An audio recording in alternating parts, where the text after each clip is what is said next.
Good morning students, आप सभी का लक्ष्य पॉलिटेक्निक क्लासेस में स्वागत है। आज हम लोग देख रहे हैं हमारा नेक्स्ट वीडियो जो कि यूनिट 1 का पार्ट 2 है। पार्ट 1 के अंदर हम लोग क्या देखे थे, उसके अंदर हम लोग देखे थे टाइप ऑफ सर्वेइंग। उसके अंदर हम लोग on the basis of accuracy और on the basis of place, ये दोनों हम लोग कंप्लीट किए थे। आज इसके अंदर हम लोग स्टार्ट कर रहे हैं on the basis of purpose. कि पहला है हमारा on the basis of purpose पे इंजीनियरिंग सर्वे, सेकंड है टोपोग्राफिकल सर्वे और थर्ड फोर्थ क्या है, टोटल 4 तरीके का होता है। थर्ड है कैडेस्ट्रल सर्वे एंड फोर्थ है जियोलॉजिकल सर्वे। ठीक है, तो चलिए देखते हैं इंजीनियरिंग सर्वे क्या है। इंजीनियरिंग सर्वे के अंदर क्या आता है, this survey is undertaken whenever sufficient data is to be collected for planning and design engineering work such as road, bridge and reservoir. मतलब क्या हो गया कि कोई भी इंजीनियरिंग वर्क जो हो रहा है हमारा क्या है, कोई भी अगर हम बात करते हैं इंजीनियरिंग वर्क की, तो इंजीनियरिंग वर्क चाहे कोई भी हो, उसके अंदर जो भी डेटा गिवन है,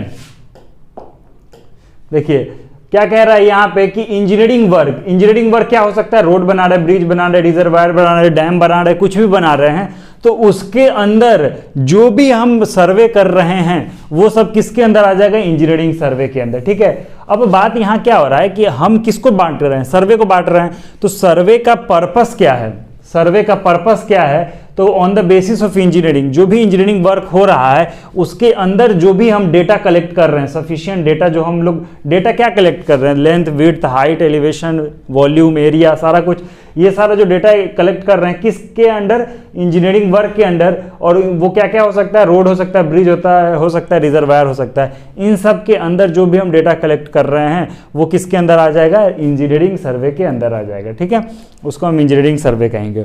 फिर हमारा नेक्स्ट क्या है, on the basis of purpose पे नेक्स्ट है हमारा टोपोग्राफिकल सर्वे। टोपोग्राफिकल सर्वे का मतलब क्या हो गया कि कहाँ पे हम क्या करेंगे कि ऐसा सर्वे जिसके अंदर क्या क्या आ जाए, ये हमारा आ जाए हिल्स वगैरह, हिल्स आ जाए, स्ट्रीम आ जाए, रिवर वगैरह आ जाए। ठीक है ना, और आर्टिफिशियल कुछ जो हम बना रहे हैं एक्स्ट्रा, जैसे कि रोड हो गया, कैनाल हो गया, इन सब का भी अगर जो भी इसके अंदर जो भी हम लोग कर रहे हैं सर्वे, वो किसके अंदर आएगा, टोपोग्राफिकल सर्वे के अंदर आएगा। ठीक है, तो इसके अंदर क्या लिखा हुआ है कि this survey is carried out to determine the position of natural features. जो भी हमारा भगवान का दिया हुआ नेचुरली है, जैसे नदी बह रहा है, ठीक है, कोई पहाड़ है, कोई खाई है, ठीक है ना, वैली है, तो उन सब का जो भी हम लोग क्या करते हैं, हम लोग सर्वे करते हैं।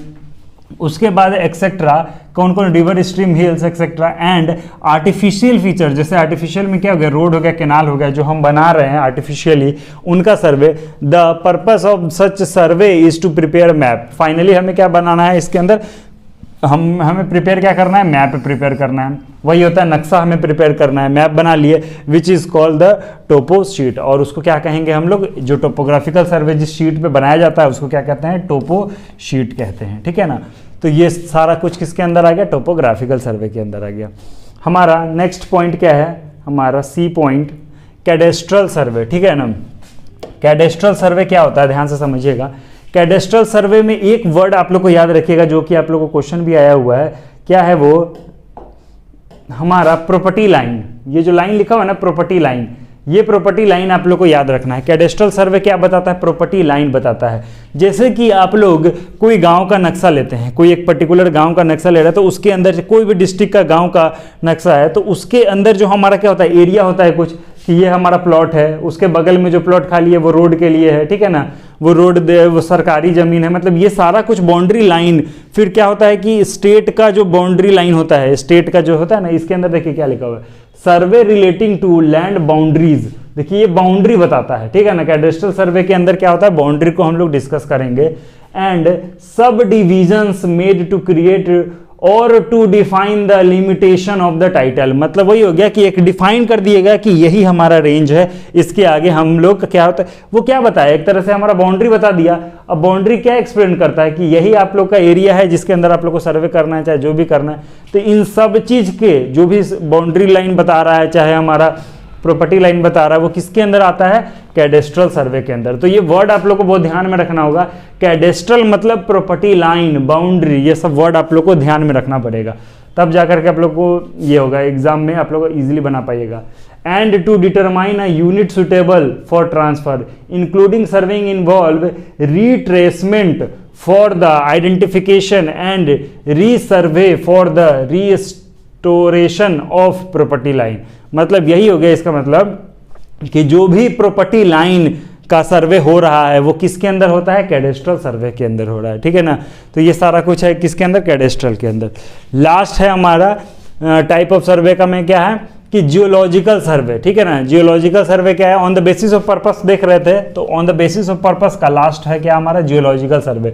नाम से भी लग रहा है कि जियोलॉजिकल सर्वे के अंदर हम लोग क्या क्या पढ़ेंगे, हम लोग पढ़ेंगे रॉक्स के बारे में, स्टार्टा के बारे में, उस जैसे कि होता है ना कि वो उसके अंदर मिनरल रॉक्स होते हैं, फिर से कोल, पेट्रोलियम, ये सारा कुछ किसके अंदर आ गया, इन सब का सर्वे किसके अंदर आता है, जियोलॉजिकल सर्वे के अंदर आता है, ठीक है ना। जो जियोलॉजिकल डिपार्टमेंट के अंदर ये सब सारा कुछ डील होता है। तो जियोलॉजिकल सर्वे में क्या लिखा हुआ है, a systematic investigation of an area determining the distribution comma structure comma composition history and inter relation of rock unit. जो भी पत्थर के बारे में जितना जानकारी ले रहे हैं, जो भी सर्वे, देखिए ये क्या हो रहा है हमारा, रॉक्स के अंदर हो रहा है सर्वे, तो वो क्या हो गया, जियोलॉजिकल सर्वे हो गया। तो ये सारा कुछ किसके अंदर आ जाता है, जियोलॉजिकल सर्वे के अंदर आता है। और ये हमें क्या बताता है कि कौन सा रॉक है, क्रस्ट, मेंटल, कोर, ये सारे के अंदर किस टाइप का रॉक प्रेजेंट है, जिस एरिया में हम लोग सर्वे कर रहे हैं उसमें हमें क्या होता है ना कि कहीं कहीं हम लोग को पता चलता है कि रॉक्स हमारा क्या है, हार्ड स्टार्टा है, तो हमें फाउंडेशन किस तरीके का देना है, ठीक है ना। तो वही होता है कि वो कौन बताएगा, जियोलॉजिकल सर्वे के अंदर ये सारा कुछ डील होता है, ठीक है। तो यहाँ पे हम लोग का ये वाला टॉपिक खत्म हो जाता है। अब हम लोग क्या स्टार्ट करेंगे, देखिए इससे पहले हम लोग क्या देख रहे थे, on the basis of purpose देख लिए, on the basis of place हो गया है, ठीक है। यही था ना टाइप ऑफ सर्वे हमारा हेडिंग, ये था हमारा टाइप ऑफ सर्वे। तो हम लोग क्या कर दिए कि on the basis of accuracy complete हो गया, on the basis of place हो चुका है, on the basis of purpose हो गया है। अब on the basis of instrument आप लोग को नहीं पढ़ना है ज़्यादा डिटेल में, क्यों, क्योंकि हम लोग को सिंपल है कि चेन सर्वे अगर यूज़ कर रहे हैं, चेन अगर यूज़ कर रहे हैं किसी सर्वे में तो उसको क्या कहेंगे, चेन सर्वे हम लोग कह देंगे, ठीक है ना। अगर कंपास यूज़ कर रहे हैं तो उसको कंपास सर्वे कहेंगे, थेडोलाइट यूज़ कर रहे हैं तो थेडोलाइट सर्वे कहेंगे, टेक्योमीटर यूज़ कर रहे हैं, वैसे वैसे सोन जो भी इंस्ट्रूमेंट यूज़ कर रहे हैं on the basis of instrument भी सर्वे को बांटा गया है, ठीक है। तो टाइप ऑफ सर्वे हो गया। अब हमारा नेक्स्ट टॉपिक क्या था, नेक्स्ट टॉपिक है हमारा, नेक्स्ट टॉपिक है ये प्रिंसिपल ऑफ सर्वेइंग, ठीक है ना, ठीक है। प्रिंसिपल ऑफ सर्वे बहुत ही इंपॉर्टेंट है। अगर बात किया जाए कि प्रिंसिपल ऑफ सर्वे क्या होता है, तो प्रिंसिपल ऑफ सर्वे में there are two basic principle of survey. मतलब कितना है टोटल प्रिंसिपल, 2 प्रिंसिपल है, ठीक है। फर्स्ट क्या है हमारा, always work from whole to the part, ठीक है, ये हमारा पहला प्रिंसिपल है। तो इसका ये मतलब हो गया कि हमें क्या करना है कि वर्क करना है होल टू पार्ट, ठीक है। मतलब क्या हुआ इसका कि always work from whole to part, मतलब क्या हो गया कि ये प्रिंसिपल ऑफ सर्वे है, ठीक है ना। मतलब ये प्रिंसिपल बनाया गया है क्यों, क्योंकि हमारा काम बहुत सटीक हो, इजी हो और क्या हो, हमारा एरर फ्री हो, मतलब गलतियां कम हो। तो work from whole to part से फायदा क्या है हमें, फायदा ये है कि एक्यूमुलेशन ऑफ एरर, मतलब क्या होगा कि एक्यूमुलेशन का क्या मतलब हो गया कि जैसे कि मान लीजिए कि, छोड़िए पहले हम इंडिया मान लेते हैं कि जैसे कि इंडिया है, ठीक है, ठीक है, इंडिया के अंदर कोई एरिया है, ठीक है। अब इस एरिया में मतलब अगर बाय द वे ये इंडिया है, अगर ये इंडिया इसको मान लें तो ये इंडिया क्या चीज से बना होगा, क्या चीज से बना होगा, स्टेट से बना होगा, ठीक है ना। बहुत सारे स्टेट से बने होंगे, ठीक है, ये बहुत सारे स्टेट्स हैं। अब इन स्टेट्स के अंदर बहुत सारे डिस्ट्रिक्ट होंगे, ठीक है, बहुत सारे डिस्ट्रिक्ट है, ठीक है ना। अब हम बात कर रहे हैं क्या, इसका क्या मतलब होता है, होल टू पार्ट का मतलब ये होता है कि अगर हम पहले बाउंड्री लाइन ऑफ इंडिया अगर हम पहले मेजर कर ले, उसके बाद हम क्या करें कि स्टेट का मेजर करें, स्टेट का सर्वे करें, ठीक है ना। उसके बाद हम लोग क्या मेजर करें, डिस्ट्रिक्ट का मेजर करें। मतलब पहले होल से हम लोग अंदर घुस रहे पार्ट, यही कह रहा है कि work from whole to part, मतलब एक बड़े एरिया को पहले जो होता है ना उसके बाउंड्री लाइन का पूरा सर्वे कर करके उसके बाद पार्ट टू पार्ट हम अंदर घुसेंगे, ठीक है। इससे क्या होगा कि हमारा एरर जो है ना वो कम होगा, एक्यूमुलेशन ऑफ एरर। मतलब क्या होता है कि अगर हम लोग स्टार्ट करेंगे पहले छोटे डिस्ट्रिक्ट से, ठीक है ना, डिस्ट्रिक्ट तो हर एक डिस्ट्रिक्ट में एरर होगा, मतलब डिस्ट्रिक्ट हम एग्जांपल ले रहे हैं, कोई भी एक फील्ड पे हम लोग सर्वे कर रहे हैं, तो अगर हम लोग फील्ड की बात करें, ये एक फील्ड है, अगर हम लोग छोटे छोटे एरिया को ले लेके सर्वे करेंगे तो हर एक एरिया में एरर आएगा, समझ रहे ना। और ये सब एरिया एक साथ जुड़ते जाएगा और ये क्या बना देगा, पूरा एक एक्यूमुलेशन ऑफ एरर हो जाएगा। मतलब कहीं ना कहीं थोड़ा बहुत तो मिस्टेक होता ही है, जैसे कि अगर वैल्यू आ गया 1.00329 तो कभी कभी हम लोग क्या करते हैं कि 1.0033 कर देते हैं, ठीक है, मतलब राउंड ऑफ तो कर दिए लेकिन एक्चुअल में तो ये है नहीं 3, ये तो 29 ही है, हम लोग 30 लिख के चल रहे हैं, ठीक है ना। तो यहाँ पे क्या हो जाता है कि हमारा एरर हो जाता है, यहाँ से गलतियां हो जाती है, ठीक है। तो इनको दूर करने के लिए प्रिंसिपल ऑफ सर्वे क्या बना दिया है, प्रिंसिपल सर्वेइंग का, कि हम क्या करेंगे, ऑलवेज वर्क करेंगे होल टू द पार्ट में, ठीक है, होल से लेके पार्ट वाइज। कभी भी कंफ्यूजन में पार्ट टू होल मत बोलिएगा, ठीक है ना। ये याद रखिएगा क्या है, होल टू पार्ट, मतलब पहले बड़ा होल, उसके बाद हम लोग पार्ट वाइज पार्ट के अंदर जा रहे हैं, ठीक है ना। तो ये हमारा पहला प्रिंसिपल है, पहला हो गया होल टू पार्ट। अब हम देख रहे हैं क्या नेक्स्ट क्या है हमारा, नेक्स्ट है कि देखिएगा ध्यान से कि to locate a new station by at least 2 measurement bracket linear और एंगुलर, ठीक है। मतलब क्या कह रहा है, from the fixed reference point. चलिए ठीक है, हमें कह रहा है कि to locate a new station, मतलब मान के चलिए आर मेरा न्यू स्टेशन है, ठीक है। तो बोला जा रहा है कि किसी भी न्यू स्टेशन को लोकेट करने के लिए, ठीक है, to locate any new station by at least 2 measurement, तो हमें मिनिमम 2 मेजरमेंट चाहिए, ठीक है। एट लीस्ट 2 मेजरमेंट लीनियर होना चाहिए, या तो लेंथ वाला होना चाहिए, सेंटीमीटर मीटर ये सब, और एंगुलर मतलब थीटा होना चाहिए 30 डिग्री 40 डिग्री 50 डिग्री, ठीक है। लीनियर होना चाहिए या एंगुलर होना चाहिए। फ्रॉम फिक्स्ड रेफरेंस पॉइंट, कोई भी रेफरेंस, फिक्स्ड रेफरेंस पॉइंट, ये हमारा रेफरेंस पॉइंट है जो कि फिक्स्ड है, ठीक है। अब बात कर रहा है कि अब वो दोनों जो मेजरमेंट है, 2 मेजरमेंट, वो कौन कौन सा कंडीशन कैसे कैसा हो सकता है, ठीक है। तो देखते हैं, अब देखिएगा ध्यान से समझिएगा, ये 5 केसेस को ध्यान से समझना है। क्या है कि हमें आर तक पहुंचना है, हमें क्या निकालना है, लोकेट करना है न्यू स्टेशन, ठीक है। मतलब आर को लोकेट करने के लिए हमें क्या चाहिए, मिनिमम 2 क्या चाहिए, मेजरमेंट चाहिए। तो पहला मेजरमेंट क्या हो सकता है कि हमें ये पता हो कि आर ना क्यू से 5 किलोमीटर पे है, ठीक है। क्या है, ये 5 किलोमीटर पे है, सॉरी क्या हम बोल रहे हैं, 5 किलोमीटर पे है। तो क्या ये सफिशिएंट थोड़ी ना है कि अगर सिर्फ हमें पता चले कि आर 5 किलोमीटर दूर पे है, तो ये तो हमारे पास सफिशिएंट डेटा नहीं है। क्यों नहीं सफिशिएंट डेटा है, क्यों, क्योंकि ये 5 किलोमीटर आर यहाँ भी हो सकता है, ठीक है ना, यहाँ भी हो सकता है, ये आर कहीं भी हो सकता है 5 किलोमीटर दूर। लेकिन अभी तो हमें सेकेंड वाला मेजरमेंट तो चाहिए, ये तो एक ही मेजरमेंट है, लेकिन मिनिमम हमें कितना चाहिए, 2 मेजरमेंट चाहिए। तो दूसरा क्या बोल रहा है कि आर ना क्यू से तो 5 किलोमीटर पे है, लेकिन पी से 4 किलोमीटर पे भी है। दोनों कंडीशन सेटिस्फाई होना चाहिए, ठीक है। क्यू हमारा 5 किलोमीटर, क्यू आर जो है वो 5 किलोमीटर क्यू से है, लेकिन आर पी से भी 4 किलोमीटर पे है। अगर ये दोनों हमें पता होगा तब जा करके हम आर को लोकेट कर पाएंगे, ठीक है। और कैसे करेंगे, तो बचपन में हम लोग आर्क बनाते थे ना, आर्क ले लेंगे 5 किलोमीटर का, ठीक है ना, 5 किलोमीटर का, और इसको स्केल में बदल देंगे, ठीक है ना। इसको स्केल अभी पढ़ेंगे तो क्या होगा, स्केल इन द सेंस कि अगर ये 5 किलोमीटर है तो हम स्केल को हम 5 सेंटीमीटर में लिख सकते हैं, ठीक है। वो स्केलिंग होता है, हम अभी बताएंगे आपको, इसके बाद का टॉपिक है वो, ठीक है, वो भी हटाइए। तो मान के चलिए कोई भी यूनिट हो, तो ये 5 सेंटीमीटर 5 मीटर जो भी हो वो ले करके एक आर्क काट लेंगे, ठीक है। एक आर्क काट लिया, 4 से हम लोग एक आर्क ले लिए, इन दोनों को जहाँ पॉइंट मीट किया वो हमारा पॉइंट आर हो गया, तो ये लोकेट हो गया। तो एक ये तरीका हो गया कि हमारा क्या है, 2 लेंथ पता हो, ये पता हो और ये पता है, दोनों लेंथ पता था तब तो हम आर के पास पहुंच गए, ठीक है, दोनों लीनियर था। नेक्स्ट देखते हैं क्या कंडीशन है कि या तो हमें दोनों एंगल पता हो, ठीक है। अब Q से R 30 डिग्री पे है, ये जानकारी सफिशिएंट नहीं है। क्यों, क्योंकि 30 डिग्री अगर ये अल्फा इधर है तो हम कह सकते हैं कि इधर भी तो हो सकता है 30 डिग्री, यहाँ भी तो 30 डिग्री हो सकता है, लेकिन बोल रहा है कि अल्फा 30 डिग्री है लेकिन पी से 60 डिग्री पे है, ठीक है ना, पी से क्या है 60 डिग्री पे है। तो हम लोग क्या करेंगे, यहाँ से 60 डिग्री पे एक 60 डिग्री पे लेकर के एक लाइन भेजेंगे और 30 डिग्री पे एक लाइन भेजेंगे, जहाँ दोनों कट किया वो हमारा क्या हो जाएगा, हमारा न्यू स्टेशन जो हमें लोकेट करना है वो हो जाएगा। तो ये हो गया सेकेंड तरीका। थर्ड तरीका ध्यान से समझिएगा।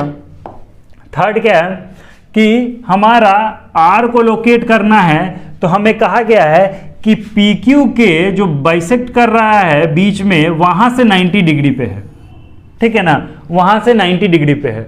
ऑफसेट्स मतलब होता है ना कि परपेंडिकुलर ऑफसेट्स की अगर बात करें तो ये हमारा क्या है 90 डिग्री पे है। तो ये हमें पता है क्योंकि 90 डिग्री पे तो कोई एक ही होगा, इसका जो सेंटर से 90 डिग्री पे तो कोई एक ही लाइन जाएगा, ठीक है। तो वो हमें पता है कि ये 90 डिग्री पे है और कितना मीटर का है वो हमें पता होगा, ठीक है ना।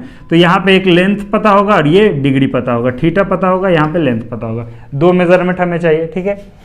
ये 3 कंडीशन हो गया। चौथा देखिएगा, या तो हमें पता हो कि Q से 30 डिग्री पे तो है, इतना पता है, लेकिन P से 4 मीटर पे है, ठीक है, P से 4 मीटर पे। तो ये दोनों अगर हमें पता होगा तो भी हम R तक पहुंच जाएंगे कि 30 डिग्री का 30 डिग्री यहाँ से एंगल लेंगे, एक लाइन भेज देंगे, ठीक है। उसके बाद क्या करेंगे कि 4 मीटर लेके कट करेंगे, जो पॉइंट मिला वो हमारा क्या हो जाएगा, हमारा R लोकेट हो जाएगा, ठीक है। अब नेक्स्ट देख रहे हैं, लास्ट क्या है इसके अंदर कि हमें यह पता हो कि Q से 45 डिग्री पे तो है, लेकिन साथ साथ में Q से 5 मीटर पे है, कुछ भी ले लेगा 5 मीटर पे। तो इससे भी हम लोकेट कर सकते हैं कि यहाँ से 45 डिग्री लाइन खींच दिए और 5 मीटर को जाके कट कर दिए, तो हमारा क्या हो जाएगा, R लोकेट हो जाएगा।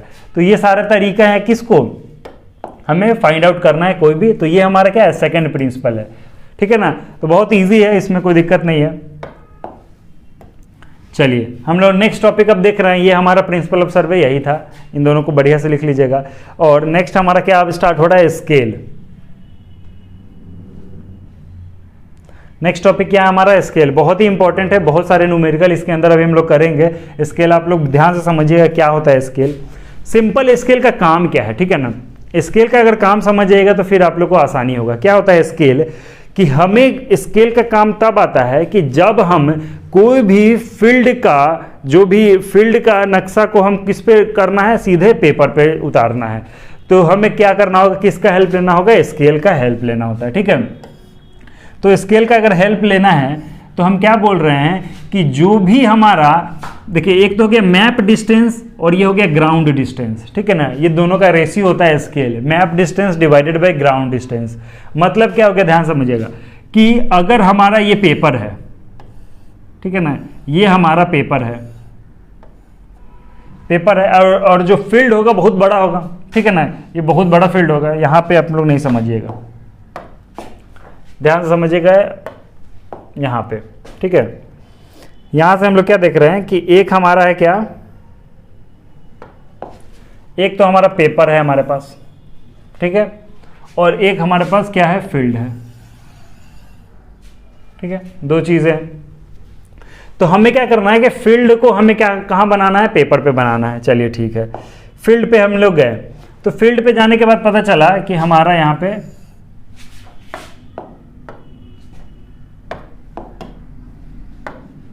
फील्ड पे गए तो हमें क्या पता था, सॉरी,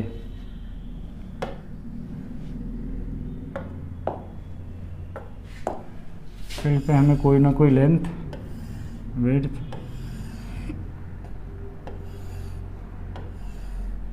ये हमारा कोई है, हमारा फील्ड पे ये सारा, ये हमारा क्या है कि प्लॉट है। प्लॉट के अंदर हमें क्या है, घर बनाना। तो ये हमारा नक्शा है घर बनाने का, हम ऐसा सोच रहे हैं, ठीक है। तो इसको हम पेपर पे अगर सोचेंगे, पहले तो पेपर पे वर्क करना होगा, उसके बाद हम फील्ड पे जाएंगे, ठीक है। तो पेपर का अगर यहाँ पे अगर हम बात करें कि ये लेंथ अगर हमें पता हो कितना है, ये अगर मान के चलिए कि 500 मीटर है, ठीक है, ये कितना है, 400 मीटर है, ठीक है, 400 मीटर है। तो इस चीज को हमें अगर पेपर पे बनाना है तो 500 मीटर का तो पेपर लाएंगे नहीं, इसको छोटा है। तो हम लोग किसका यूज करेंगे, स्केल का यूज करेंगे। हम ये मान लेंगे कि हमारा कि 1 सेंटीमीटर बराबर होगा 100 मीटर के। ठीक है, ये हम मान लिए, क्या मान लिए कि 1 सेंटीमीटर बराबर है क्या हमारा 100 मीटर का। इसका ये मतलब हो गया कि ये हमारा क्या है, स्केल, इसी को क्या कहते हैं, स्केल।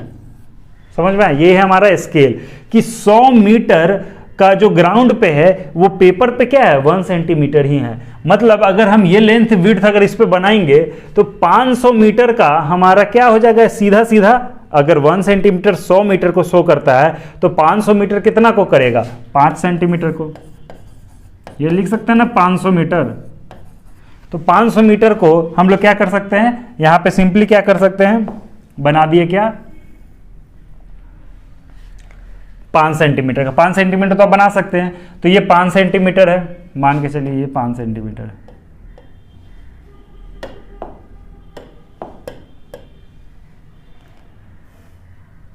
चलिए कोई नहीं, देखते हैं।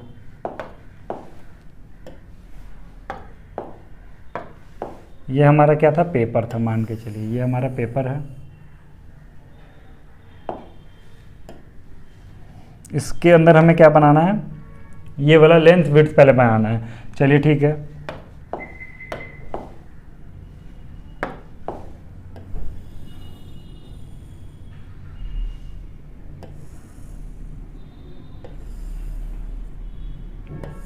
पहले हम लोग फील्ड का लेंथ विड्थ लिख लिए, फिर उसके अंदर जो हमें बनाना है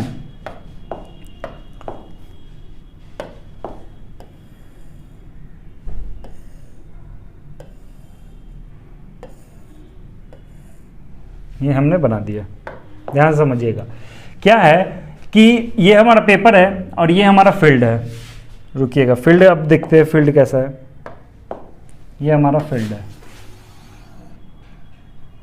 ठीक है। इस फील्ड के अंदर हमारा क्या है कि एक हमारा ये हमने जमीन लिया है और इस जमीन के अंदर ये घर बनाना है। तो हमने पेपर लिया, पेपर के अंदर ये जो हमारा 500 मीटर का है उसका हम लोग क्या करेंगे 5 सेंटीमीटर का खींच देंगे, ठीक है। ये हमारा क्या हो गया 5 सेंटीमीटर, वैसे ये हम 4 सेंटीमीटर का बना देंगे, ठीक है। अब ये जो भी होगा, ये मान के चलिए कि अगर ये है 300 मीटर, समझ रहे हैं ना, ये हो गया हमारा 200 मीटर, ठीक है। तो इसमें हम लोग क्या शो करना होगा, अब देखिए 300 मीटर है हमारा ग्राउंड पे, तो यहां पे क्या होगा 3 सेंटीमीटर बनाना होगा। 3 सेंटीमीटर बराबर 300 मीटर, ठीक है। तो ये हमारा लेंथ क्या हो जाएगा 3 सेंटीमीटर, और 200 वहां है तो 2 सेंटीमीटर यहां पे होगा, ठीक है ना। तो हम इजीली क्या कर रहे हैं कि हम बना दे रहे हैं कहां पे, प्लॉट कर दे रहे हैं पेपर पे। तो यही होता है स्केल का काम। स्केल का फायदा क्या हुआ हमारा, स्केल का ये फायदा हो गया कि हम फील्ड का सामान, जो भी फील्ड का जो लेंथ विड्थ है वो हम क्या करेंगे पेपर पे प्लॉट कर सके, ठीक है ना। ये होता है स्केल का काम, ठीक है। और उसी में एक होता है रिप्रेजेंटेटिव फैक्टर RF। अगर बाय द वे 1 सेंटीमीटर बराबर कितना है 10 मीटर, मान के चलिए हमारा स्केल है, तो RF में यूनिट लेस हो जाता है। 1 को अभी 10 को क्या कर दीजिए इंटू 100 कर दीजिए, 1/1000। इसको भी स्केल कहेंगे, लेकिन उसको कहने का तरीका RF होता है, ठीक है ना। RF मतलब क्या हो गया कि 1 centimetre divided by 10 metre, 1 centimetre divided by ये 10 मीटर था, मीटर को सेंटीमीटर में बदलने के लिए मल्टीप्लाई बाई 100 कर दिए, तो ये तो गया हमारा, ये तो गया, ठीक है। और ये टोटल सेंटीमीटर में हो गया, तो सेंटीमीटर सेंटीमीटर कैंसिल आउट हो गया, 1/1000 हमारा क्या हो जाएगा RF हो गया। ये तरीका है सिर्फ निकालने का, ठीक है। तो ये सारा कुछ है। अब हम वापस आ रहे हैं क्या स्केल पे, ठीक है। स्केल क्या होता है, स्केल आप लोग समझ में आ गया होगा। स्केल मेनली क्या होता है, scale is defined as the ratio of the distance marked on the plan, मतलब जो पेपर पे बना हुआ है, to the corresponding distance on the ground, ठीक है ना, to the corresponding distance on the ground. तो स्केल को मैथमेटिकली क्या लिखेंगे, map distance divided by ground distance, ठीक है। तो एग्जांपल की बात करें कि 1 सेंटीमीटर बराबर 1 सेंटीमीटर डिवाइडेड बाय 50 मीटर है, ठीक है। मतलब हम स्केल क्या यूज किए हैं, वही चीज हो गया। 1 लिखने का तरीका है 1 centimetre is equal to 50 metre, ये है हमारा स्केल। और स्केल को क्या तरीका और लिख सकते हैं, 1/50 1 सेंटीमीटर डिवाइडेड बाई 50 मीटर, और क्या लिख सकते हैं RF के टर्म में 1/50 इंटू 100, 1/5000, ये भी हमारा स्केल है। 8 हो गया है, सॉरी, ये हमारा क्या है 1/5000, ठीक है। तो ये सारा तरीका है लिखने का, ये हो गया। अब वही है रिप्रेजेंटेशन फैक्टर, RF कहते हैं इसको।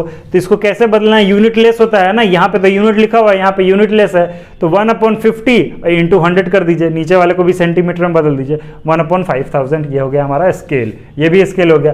तो अब ये चीज तो हो गया लेंथ का। अगर एरिया वाला क्वेश्चन आ गया, ध्यान समझिएगा, तो हम लोग क्या करेंगे, एरिया वाले क्वेश्चन के अंदर हम लोग क्या करेंगे कि स्क्वायर कर देंगे। देख रहे हैं ना, दोनों तरफ स्क्वायर कर दिए, इसमें भी स्क्वायर कर दिए, इसमें भी स्क्वायर कर दिए, ठीक है। तो ये सारा कुछ इसके अंदर होता है। वॉल्यूम की बात करेंगे तो क्यूब कर देंगे। इसका कैलकुलेशन जब हम लोग क्या करेंगे, अभी हम लोग जब लास्ट में इसका न्यूमेरिकल देखेंगे ना, तब इन दोनों का यूज आएगा, ठीक है ना। तो इसके लिए बहुत इंपॉर्टेंट है, ध्यान से लिख लीजिएगा आप लोग, ठीक है। एक बार और समझा देते हैं। स्केल क्या है कि जो ग्राउंड पे डिस्टेंस है, अगर हमें क्या करना है कि मैप पे बनाना है, तो पेपर पे बनाना है, तो हमें स्केल को यूज करना होगा, ठीक है। तो स्केल आप अपने मन पे है, ठीक है ना, अपने मन पे आप स्केल यूज कर सकते हैं। वैसा यूज करिएगा कि हमारा क्या होगा कि जो कैलकुलेट करे वो पेपर से ऊपर ना निकल जाए। जैसे कि अब 30 सेंटीमीटर से 50 सेंटीमीटर अगर हो गया स्केल से, तो 50 सेंटीमीटर का तो पेपर होगा नहीं आपके पास, ठीक है। तो उस टाइम से हम लोग क्या करेंगे, जिस हिसाब से आपका पेपर होगा लेंथ विड्थ, उस हिसाब से आपको लोग स्केल चूज करना होगा, ठीक है। ये हो गया स्केल के अंदर। नेक्स्ट टॉपिक है, अब कुछ इसका मेजरमेंट देखते हैं यूनिट के बारे में। ये बहुत इंपॉर्टेंट है कि some important unit of measurement, ये आप लोग को याद रखना होगा। एकदम स्क्रीनशॉट इसको बढ़िया से ले लीजिए, ये आप लोग को याद रखना है एकदम। ये बहुत बेसिक चीज़ है, आप लोग को याद होना भी चाहिए, ठीक है। क्या है कि 12 इंच में 1 फुट होता है, ठीक है। 1 फुट बराबर 12 इंच, ठीक है। और अगर हम बात करें 1 सेंटीमीटर में, नहीं सॉरी, 1 इंच में,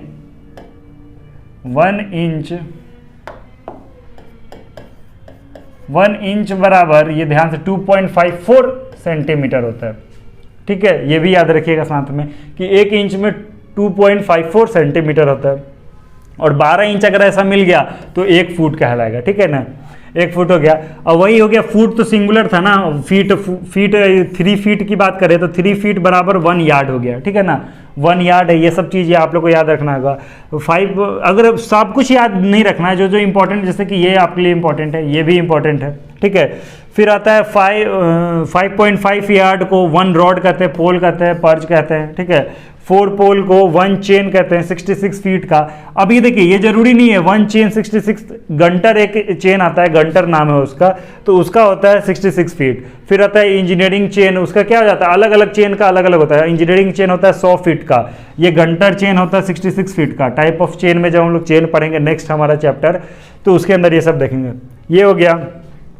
फिर क्या है कि वही 100 लिंक बना करके एक चेन बनता है, ठीक है। ये सारा कुछ है। फिर 6 फीट बराबर 1 फैथम, ये सारा यूनिट है, ये सारा कुछ है। और ये आप लोग के लिए बेसिक है। वही चीज़ हो गया milli, centi, decimetre, deca, hecto, kilometre, समझ रहे हैं ना। तो ये सारा कुछ आप लोग को यूनिट याद रखना होगा कि कैसे कैसे चेंज किया जाता है, ठीक है। वैसे आप लोग को याद है तो ठीक है, नहीं तो इसको याद कर लीजिएगा। तो ये सारे यूनिट आप लोग के लिए बहुत इंपॉर्टेंट हो जाते हैं। आगे जब हम लोग न्यूमेरिकल सॉल्व करेंगे तो उसमें ये सारा यूनिट का आपका काम आने वाला है, ठीक है। तो इस यूनिट का आप लोग अच्छे से स्क्रीनशॉट ले लीजिए, ठीक है। इस वीडियो में हम लोग यहीं तक है, नेक्स्ट वीडियो में हम लोग आगे कंटिन्यू करते हैं। Thank you very much.